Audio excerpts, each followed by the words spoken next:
tammi-helmikuussa koottiin Suomen ruotussotilaat kylissä, Lapin rajalla, Pohjanmaalla, Savossa ja Hämeessä. Ja sitten sotilaat rupesivat kävelemään kohti Helsinkiä. Miehet saapuivat Helsinkiin ja työskentelivät sitten täällä Viaporissa koko kesän ja syksyllä ne kävelivät takaisin kotikyliin. Useampina kesinä täällä työskenteli yli 8000 ruotisotilasta ja lisäksi tuli vielä käsityöläiset.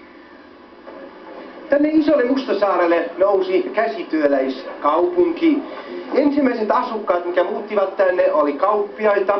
Ehrensvärd ei tullut toimeen helsinkiläisten kauppiaiden kanssa, ne kiskoivat liian suuria hintoja. Sentään hän otti yhteyttä maaseudulle ja saivat maaseudun kauppiat muuttamaan tänne. Tänne rakennettiin kokonainen kauppakatu. Täällä oli taloja, missä oli turvekattoja ja niissä avattiin pieniä puoteja.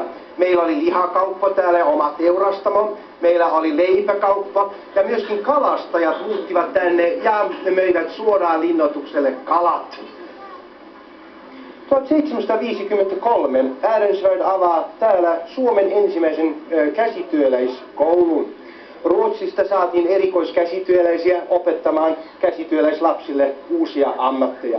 Ja vähitellen pystyttiin olemaan täällä täysin omavaraisia.